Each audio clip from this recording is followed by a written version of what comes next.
ഹാഷ്മി, പൊതുദർശനം ഒഴിവാക്കണമെന്നത് MDയുടെ ആഗ്രഹമാണ്. പക്ഷേ ഇന്നലെ മുതൽ നമ്മൾ കണ്ടതാണ് അവിടേക്ക് ഒഴുകിയെത്തുന്ന മലയാളികൾ. അല്പസമയം മുൻപ് മോഹൻലാൽ വന്നുപോയതേ ഉള്ളൂ. മുഖ്യമന്ത്രി എത്താനിരിക്കുന്നു. ഹാഷ്മി, ഉറപ്പായും ഉന്മേഷ്, മലയാളികൾക്ക് ഇങ്ങോട്ട് സിത്താരയിലേക്ക് ഈ വീടിരിക്കുന്നത് ഇങ്ങോട്ടേക്ക് ഒഴുകി എത്താതിരിക്കാൻ കഴിയില്ല ഉന്മേഷ്. കാരണം നമുക്കൊക്കെ അറിയാം, കഴിഞ്ഞ 7 പതിറ്റാണ്ടുകൾ 70 വർഷത്തോളം മലയാളിയുടെ ജീവിതത്തെ അത്രമേൽ സമഗ്രമായി സ്വാധീനിച്ച ഒരു മഹാമേരി പോലെ നിന്ന ഒരു വ്യക്തിത്വം ഉണ്ടോ എന്നറിയില്ല. ഇല്ല എന്ന് തന്നെ പറയാം. കാര്യം സാഹിത്യ മേഖലയിലാവട്ടെ, സാംസ്കാരിക മേഖലയിലാവട്ടെ, ചലച്ചിത്ര മേഖലയിലാവട്ടെ, ഒരു പരിധിവരെ രാഷ്ട്രീയ മേഖലയിലാവട്ടെ, രാഷ്ട്രീയം എന്ന് പറയുമ്പോൾ സമൂഹത്തെ വല്ലാതെ ബാധിക്കുന്ന വിഷയങ്ങളിൽ വല്ലപ്പോഴാണെങ്കിൽ കൂടിയും ചില പ്രതികരണങ്ങൾ, മൂർച്ചയേറിയ പ്രതികരണങ്ങൾ നടത്തിയുമൊക്കെ നമ്മുടെ ജീവിതത്തെ ഇത്രമേൽ സ്വാധീനിച്ച ഒരു വ്യക്തിത്വം അടുത്ത കാലത്ത് ഉണ്ടായിട്ടില്ല, ഒരു എഴുത്തുകാരൻ അടുത്ത കാലത്ത് ഉണ്ടായിട്ടില്ല. അതുകൊണ്ട് തന്നെ MD എന്ന് പറയുന്ന നഷ്ടം ഈ വർഷം തീരാൻ പോകുമ്പോൾ ഉണ്ടാകുന്ന നഷ്ടം അത് മലയാളത്തിന്റെ മഹാനഷ്ടമാണ് എന്ന് ഉറപ്പായും പറയാം. MD എന്ന രണ്ടക്ഷരം, അത് 2 ഇംഗ്ലീഷ് അക്ഷരങ്ങളാണെങ്കിൽ തന്നെയും അത് മലയാളം, അത് മൊത്തം മലയാളമാണ്. മലയാളം തന്നെയായിരുന്നു മലയാളത്തിന്റെ. ഇന്നലെ രാത്രി പ്രഭാവർമ്മ അദ്ദേഹത്തെ അനുസ്മരിച്ചതുപോലെ മലയാളത്തിന്റെ ശീർഷകമായിരുന്നു MD. ആ ശീർഷകം മായുന്നു എന്ന വല്ലാത്ത ഞെട്ടലാണ് ഈ നാട്, അക്ഷരനഗരി കോഴിക്കോട്, കേരളം, രാജ്യം. മലയാളത്തിൽ ഇനി MD ഇല്ല, ഇനി MD ഇല്ലാത്ത മലയാളമാണ്, ഇനി MD ഇല്ലാത്ത അക്ഷരനഗരിയാണ് എന്നൊക്കെയുള്ള തിരിച്ചറിവ് വലിയ ഞെട്ടലാണ്. നമുക്കറിയാം ഉന്മേഷ്, അദ്ദേഹം 91 വയസ്സാണ്. മനുഷ്യരായാൽ ഉറപ്പായും മരിക്കണം. അദ്ദേഹം 91 വയസ്സെന്ന് പറയുന്ന ഒരു ദീർഘായുസ് തന്നെയാണ്. അക്കാര്യത്തിൽ ഒരു തർക്കവുമില്ല. അദ്ദേഹം ആശുപത്രിയിലാകുമ്പോഴും MD മരിച്ചു പോകല്ലേ എന്ന് ഹൃദയം കൊണ്ട് പ്രാർത്ഥിച്ചവരാണ് ഓരോ മലയാളിയും അത്തരത്തിൽ ഉറപ്പായും ആഗ്രഹിച്ചിട്ടുണ്ടെന്ന് നമുക്ക് ഉറപ്പിച്ച് പറയാൻ കഴിയും. അതിന് കാരണം അത്രത്തോളം അവരെ സ്വാധീനിച്ച ആളാണ്. ഒരാൾ മരിച്ചു പോകരുത് എന്ന് നമ്മൾ ആത്മാർത്ഥമായി ആഗ്രഹിക്കുന്ന ചിലരുണ്ട്. അക്കൂട്ടത്തിൽപ്പെട്ട ഒരാളായിരുന്നു MD വാസുദേവൻ നായർ. അദ്ദേഹം ചികിത്സയിൽ കഴിഞ്ഞ് ഡോക്ടർമാർ പിന്നീട് പറയുന്നുണ്ട്, അതിന് 2-ാമത്തെ 3-ാം ദിവസമാകുമ്പോൾ ഡോക്ടർമാർ പറയുന്നുണ്ട് ഇപ്പോഴും ആരോഗ്യനില ഗുരുതരമായി തുടരുന്നു, പക്ഷേ മരുന്നുകളോട് നേരിയ രീതിയിൽ പ്രതികരിക്കുന്നു എന്ന് ഡോക്ടർമാർ പറയുമ്പോൾ നമ്മളൊക്കെയും നമ്മൾ വല്ലാതെ ആശ്വസിച്ചു. അദ്ദേഹം 2 തവണ, ആദ്യം ഒരു തവണ മരണത്തിന്റെ വക്കോളമെത്തി മടങ്ങുമെന്ന ശേഷം എഴുതിയ നോവലാണ് 2-ാം ഊഴം. അതിനുശേഷം ഒരിക്കൽ കൂടി അത്തരത്തിൽ സംഭവിച്ചു. 3-ാമതൊരിക്കൽ കൂടി അദ്ദേഹം ജീവിതത്തിലേക്ക് മടങ്ങി വരാൻ പോകുന്നു. ഇനിയും ദീർഘകാലം അദ്ദേഹം ജീവിക്കാൻ പോകുന്നു, അദ്ദേഹം എഴുതാൻ പോകുന്നു എന്ന് നമ്മൾ വെറുതെ വ്യാമോഹിച്ചു. പക്ഷേ ആ പ്രതീക്ഷകൾ അസ്തമിച്ചുകൊണ്ടാണ് MD വാസുദേവൻ നായർ. അത് ആകസ്മിക മരണം എന്നതിന് ഉറപ്പായി നമുക്ക് പറയാം. ആശുപത്രിയിൽ കടന്നു, ശരിയാണ്, തീരെ വയ്യാതിരുന്നു. ഡോക്ടർമാർ കൃത്യമായ മുന്നറിയിപ്പ് നൽകി, കൃത്യമായ ബുള്ളറ്റിനുകളിൽ അദ്ദേഹത്തിന്റെ ആരോഗ്യാവസ്ഥ ഗുരുതരമാണെന്ന് പറഞ്ഞുകൊണ്ടിരുന്നു. ഒരുപക്ഷെ നമുക്ക് ആന്റിസിപ്പേറ്റ് ചെയ്യാം MD അദ്ദേഹത്തിന്റെ പ്രിയപ്പെട്ട മലയാളം വിട്ട് മറ്റൊരു ലോകത്തേക്ക് യാത്രയാവുകയാണെന്ന് ഉറപ്പായും നമുക്ക് ഉറപ്പിക്കാവുന്ന സന്ദർഭത്തിൽ പോലും നമ്മൾ അങ്ങനെ ചിന്തിച്ചവരല്ല. MD ജീവിതത്തിലേക്ക് മടങ്ങി വരുമെന്നും 2-ാം ഊഴം പോലെയൊക്കെയുള്ള ഒരു മഹാകൃതി ഒരിക്കൽ കൂടി ചിലപ്പോൾ ഉണ്ടായേക്കും എന്നൊക്കെ നമ്മൾ വെറുതെ വ്യാമോഹിച്ചു. അതിന് കാരണം MD വാസുദേവൻ തന്നെയാണ്. കാര്യം MD വാസുദേവൻ നായരോട് നമ്മൾ അദ്ദേഹം 80 വയസ്സ് പൂർത്തിയാകുമ്പോൾ ചോദിച്ചു. 80 വയസ്സ് പൂർത്തിയാകുമ്പോൾ MD വാസുദേവൻ നായരുടെ വാക്കുകൾ നമുക്ക് ഓർമ്മയുണ്ട് ഉന്മേഷ്. അദ്ദേഹം പറഞ്ഞത്, കാലത്തിന് നന്ദി, ഇക്കാലം ജീവിച്ചല്ലോ എന്ന് പറഞ്ഞു. 90-ാം വയസ്സിൽ നമ്മൾ നവതി ചോദിക്കുമ്പോഴും അദ്ദേഹം പറയുന്നുണ്ടായിരുന്നു, ഇത്ര കാലം ഈ ഭൂമിയിൽ അനുവദിച്ച കാലത്തിന് നന്ദി. ഇനി കുറച്ചു കാലം കൂടി ജീവിച്ചാൽ എൻ്റെ മനസ്സിൽ ചിലതുണ്ട്, തീരുമാനിച്ചുറപ്പിച്ച ചില കാര്യങ്ങളുണ്ട്, അത് എഴുതി പൂർത്തിയാക്കാമെന്ന് അങ്ങേയറ്റം വിനയാനന്ദനാകുന്ന MD വാസുദേവൻ നായരെ നമ്മൾ കണ്ടു. അത് തീരാത്ത വാക്കുകളുടെ കലവറയായിരുന്നു. ആ വാക്കുകളുടെ തോർച്ച, അല്ലെങ്കിൽ ആ വാക്കുകളുടെ പെരുമഴ പെയ്ത്ത്, അത്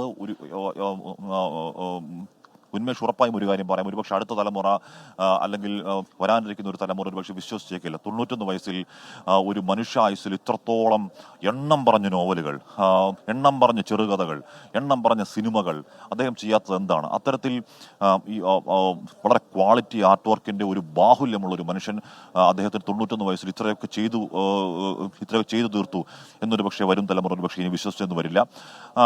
മലയാളത്തിന്റെ ഒരേ ഒരു MD, നമ്മളെപ്പോഴും പറയാറുണ്ട്, ഒരുപക്ഷെ ആലങ്കാരികമായി നികത്താനാവാത്ത വിടവ് എന്ന് നമ്മൾ പറയാറുണ്ട് ചില മരണങ്ങൾ. ഇതങ്ങനെയല്ല, ഇത് ആലങ്കാരികം പറയുന്നതല്ല. ഒരു കസേര പോവുകയാണ്, ഒരു കസേര ഒഴിയുന്നു.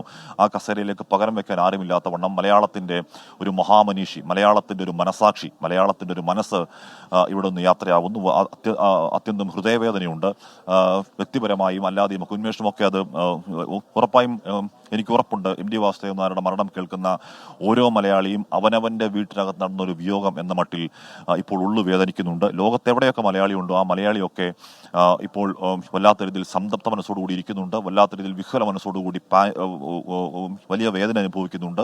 അത് എം ടി വാസുദേവൻ നായരുടെ ഒരു ചെറുകഥയോ ഒരു നോവലോ അല്ലെങ്കിൽ എം ടി വാസുദേവൻ നായർ നമ്മളെ നേരിട്ട് സ്പർശിക്കാത്ത ഒരു മലയാളി പോലും കേരളത്തിൽ ഉണ്ട് എന്ന് പറയാൻ കഴിയില്ല. കാര്യം അത്രത്തോളം ലളിതസുന്ദരമായ എഴുത്തിൻ്റെ ഉടമ. നമ്മൾ നേരത്തെ പറയുന്നു, ഇത്രയധികം എഴുതുമ്പോഴും, ഇത്രയധികം രണ്ടാം മൂഴം പോലെയുള്ള ലോക സാഹിത്യത്തിൽ തന്നെ തലയുയർത്തി നിൽക്കുന്ന ഒരു നോവൽ എഴുതുമ്പോഴും, അല്ലെങ്കിൽ നാലുകെട്ട് എഴുതുമ്പോഴും, അല്ലെങ്കിൽ അസുരബുത്തടക്കം, അല്ലെങ്കിൽ ഏറ്റവും ഒടുവിൽ രമണീയം ഒരു കാലം എന്ന് പറയുന്ന ലേഖനങ്ങളുടെ ഒരു സമാഹാരം ഉന്മേഷം ഇപ്പം വായിച്ചിട്ടുണ്ടാകണം. അത് കുറേയധികം ലേഖനങ്ങളാണ്. എന്തൊരു മനോഹരമായ ഭാഷയാണ് ഉന്മേഷം.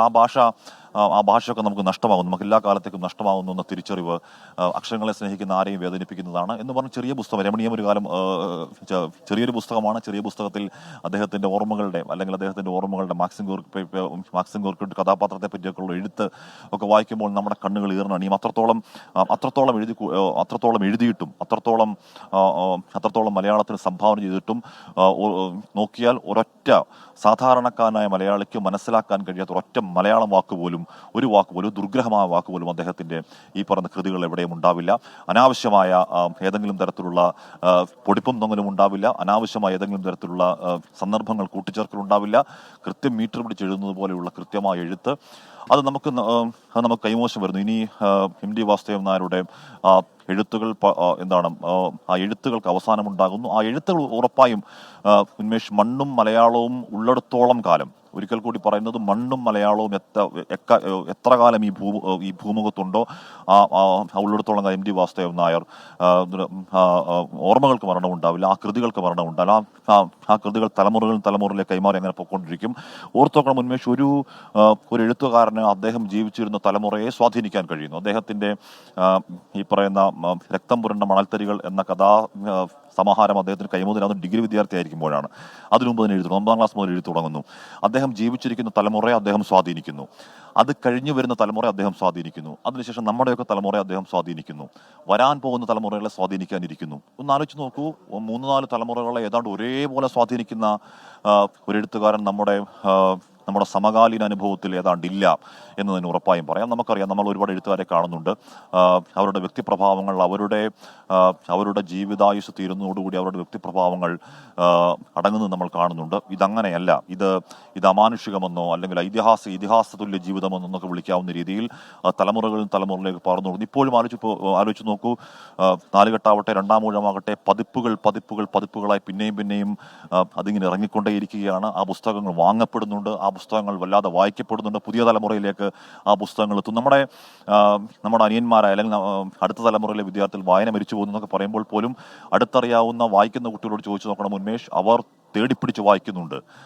എം ടി വാസുദേവൻ നായരുടെ ചെറുകഥയടക്കം ഈ അടുത്ത കാലത്ത് ഒരു സ്കൂളിൽ ക്ലാസ് എടുക്കാൻ നമ്മുടെ 24 കണൻ്റെ ഭാഗമായി ലഹരി വിരുദ്ധ ഒരു ക്ലാസ് എടുക്കാൻ പോകുമ്പോൾ അവിടുത്തെ ഒരു +2 വിദ്യാർത്ഥി എം ടി വാസുദേവൻ നായരുടെ ഷെർലക്കിനെ ഒരു വാചാലനാവുന്നുണ്ട്. എനിക്ക് ആകെ ഒരു കോരിത്തിരിപ്പൊക്കെ ഉണ്ടാകുന്ന അനുഭവം ഉണ്ടായി. അവന് വായന മരിക്കുന്നു എന്ന് പറയുന്ന കാലത്തിൽ പോലും എം ടി വാസുദേവൻ നായർ വായിച്ചുകൊണ്ടിരിക്കപ്പെടുന്നു, അങ്ങനെ സ്വാധീനിക്കപ്പെടുന്നു. ഉന്മേഷ് അങ്ങനെ 3-4 തലമുറകളെ സ്വാധീനിക്കുന്ന അല്ലെങ്കിൽ ജീവിച്ച കാലം അത്രത്തോളം അദ്ദേഹം മലയാള സാഹിത്യ ഭൂമിയിലേക്ക് കാലെടുത്ത് വെച്ച് അദ്ദേഹത്തിൻ്റെതായ ഒരു സാഹിത്യ പന്താവ് വെട്ടി അദ്ദേഹം ജീവിച്ചിരിക്കുന്ന കാലത്തോളം ഓരോ ദിവസമെന്നോണം പ്രസക്തനായി നിന്ന, ഓരോ ദിവസമെന്നോണം റെലവൻ്റായി നിന്ന മറ്റൊരു എഴുത്തുകാരൻ മലയാളത്തിലുണ്ടോ എന്നെനിക്ക് സംശയമുണ്ട്. അത് എഴുത്തിൻ്റെ കാര്യത്തിൽ മാത്രമല്ല, അദ്ദേഹത്തിൻ്റെ നിലപാടുകൾ, അദ്ദേഹം മനുഷ്യൻ വേദനിക്കുന്നിടത്ത് എം ടി വാസുദേവൻ നായരുടെ ഹൃദയം വേദനിച്ചു.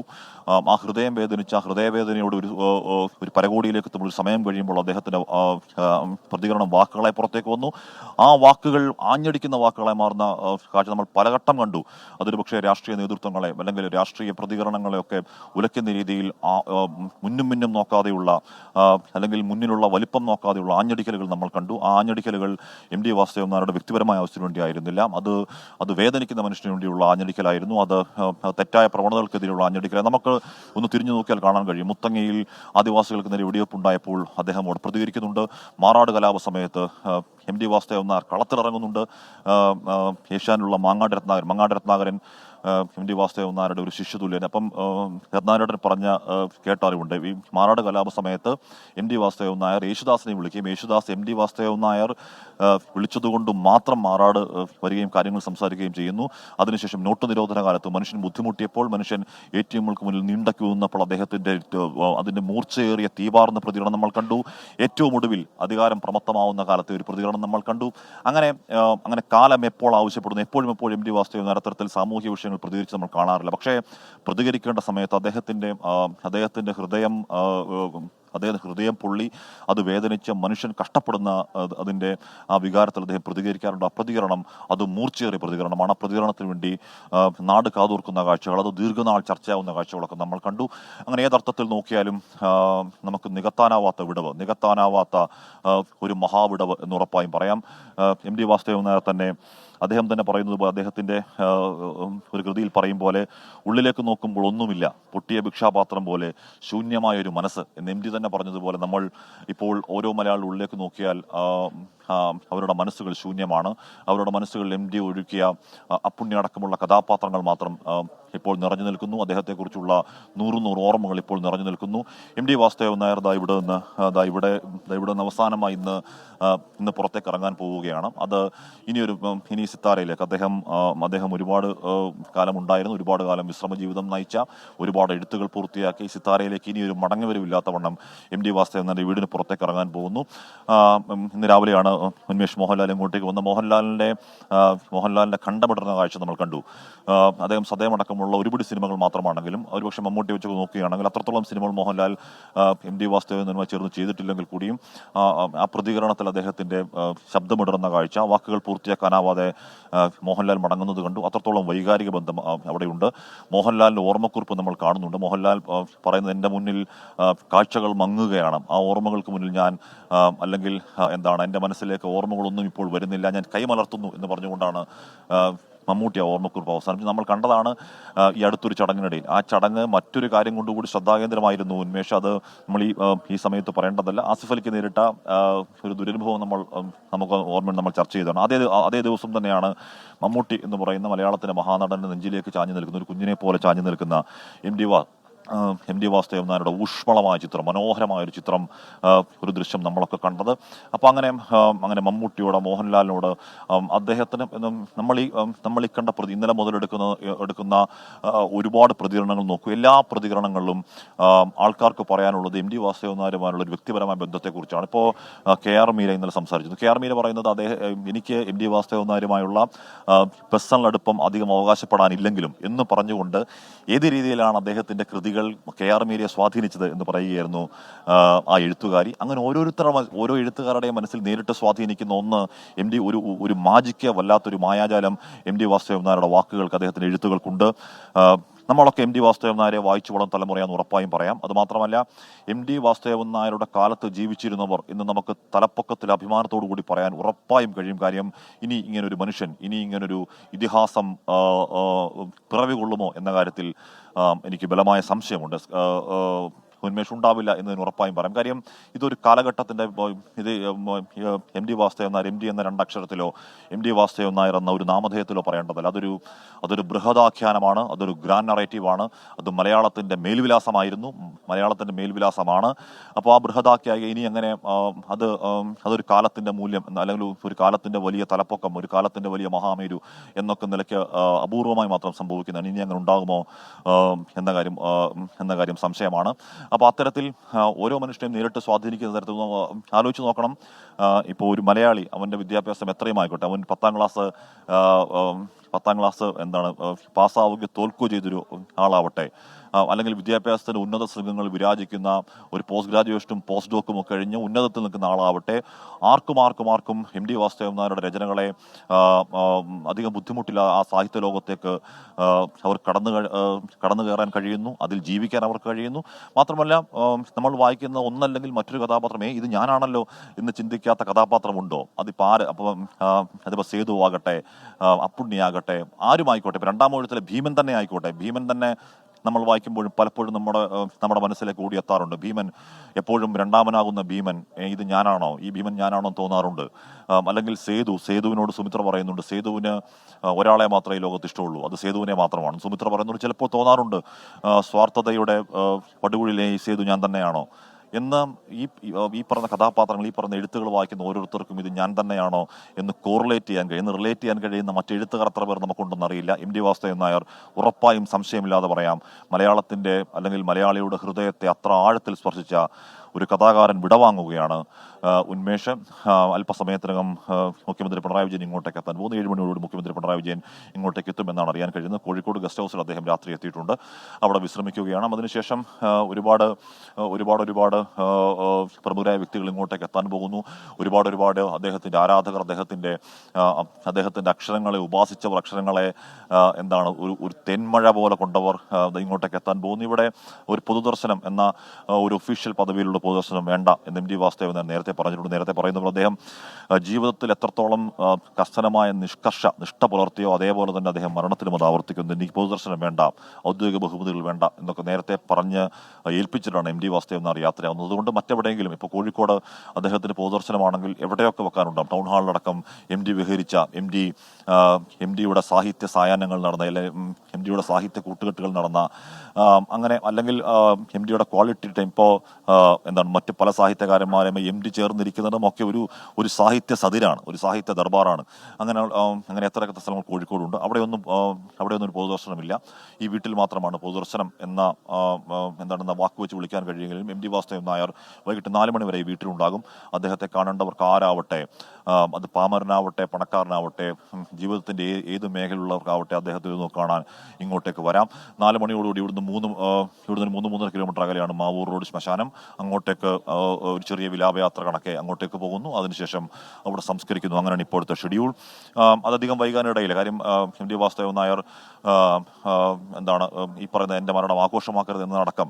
പക്ഷേ എം.ടി. വാസുദേവൻ നായർ ഒരിക്കൽ പറയുന്നുണ്ട്, പിറവി പോലെ തന്നെ മരണവും ആഘോഷമാണ് എന്നൊരിക്കൽ എം.ടി. പറഞ്ഞതാണ്. പക്ഷേ അദ്ദേഹത്തിന് ജീവിതം ആഘോഷമാക്കരുത് എന്ന കൃത്യമായ ഒരു അവസാന ഒസ്യത്ത് എന്ന വണ്ണം പറഞ്ഞിട്ട് പോയി എം.ടി. വാസുദേവൻ. അതുകൊണ്ട് തന്നെ അത്തരത്തിലുള്ള അധികം നമ്മൾ മറ്റ് പല സമയത്തും കാണാറുള്ള കാഴ്ചകൾ ഒരുപക്ഷെ ഇക്കുറി ഉണ്ടാവില്ല. ഒരു കാര്യം ഉറപ്പാണ്, ഉന്മേഷ്, എം.ടി. വാസുദേവൻ നായർ എന്ന ഒരു മഹാവൃക്ഷം, നമ്മളെപ്പോഴും ഈ മഹാവൃക്ഷം എന്നൊക്കെ പറയാറുണ്ട്. ഇത് സത്യത്തിൽ അങ്ങനെ തന്നെയാണ്. നമ്മൾ ഏതെങ്കിലും തരത്തിൽ ആലങ്കാരികമായി പറയുന്നതല്ല. അങ്ങ് പാതാളക്കുഴിയോളം വേരുകളാഴ്ത്തിയ, ഒരുപക്ഷെ 7-ാം ആകാശത്തിൻ്റെ മുകളിലേക്ക് ഇലകളും പടർപ്പുകളുമുള്ള വലിയ തടിയുള്ള, അല്ലെങ്കിൽ വലിയ വീതിയുള്ള, വലിയ നീളമുള്ള ഒരു മഹാമരം, ഒരു മഹാമേരു എന്ന് ഉറപ്പായും പറയാൻ കഴിയുന്ന രീതിയിൽ മലയാള ജീവിതങ്ങളെ ആഴത്തിൽ സ്വാധീനിച്ച എം.ടി. വാസുദേവൻ നായർ ഇനിയില്ല എന്ന വസ്തുത കേരളം, കൈരളി, മലയാളം വിതുമ്പലോടുകൂടി തിരിച്ചറിയുകയാണ്. അതിൻ്റെ മേൽവിലാസം ഓർമ്മയാകുന്നു എന്ന കാര്യം മലയാളി വേദനയോടുകൂടി തിരിച്ചറിയുകയാണ്. എം.ടി. വാസുദേവൻ നായരുടെ ഓർമ്മകൾക്ക് മുന്നിൽ നമ്മൾ പ്രണാമം അർപ്പിക്കുന്നു. ഉന്മേഷ് ഇങ്ങോട്ടേക്ക് രാവിലെ മുതൽ തന്നെ പുറച്ച് 2:30-3 മണി സമയത്തൊക്കെ തന്നെ ആളുകൾ ഇങ്ങോട്ടേക്ക് എത്തുന്നു. നേരം പുലരുമ്പോഴേക്കും കൂടുതൽ മനുഷ്യർ ഈ സിത്താരയിലേക്ക് എത്തിച്ചേരുകയാണ്. ഉന്മേഷ്. ഹാഷ്മി താജ് ഇബ്രാഹിമാണ് വിവരങ്ങൾ നൽകിക്കൊണ്ടിരുന്നത്. ഹാഷ്മി പറഞ്ഞ പോലെ തന്നെ ഏതെങ്കിലും ഒരു കാലത്തിൻ്റെ എഴുത്തുകാരനല്ല എം ടി എല്ലാ കാലത്തിൻ്റെയും എഴുത്തുകാരനാണ്. ഒരു എഴുത്തുകാരൻ്റെ കൃതി എന്ന് പറയുന്നത് അത് കാലാതീതമായി മാറുന്നത് അത് മുന്നോട്ട് വയ്ക്കുന്ന ജീവിത ദർശനം കൊണ്ടാണ്. ആ നിലയ്ക്ക് എം ടിയുടെ കൃതികൾ എല്ലാ കാലത്തും വായിക്കപ്പെടുന്നുണ്ട്. ഏതെങ്കിലും ഇസങ്ങളിൽ മാത്രം പെടുന്നവയല്ല, മറിച്ച് എല്ലാ പ്രസ്ഥാന കാലത്തും എം ടിയുടെ കൃതികൾ വായിക്കപ്പെടുന്നുണ്ട്. അത് മുന്നോട്ട് വെച്ച ജീവിത ദർശനം എന്ന് പറയുന്നത് പ്രധാനപ്പെട്ടതായി മാറുന്നത് അതുകൊണ്ടുകൂടിയാണ്. എം ടി ആ നിലയ്ക്ക് മലയാളത്തിൽ വായിക്കപ്പെട്ടിട്ടുണ്ട്.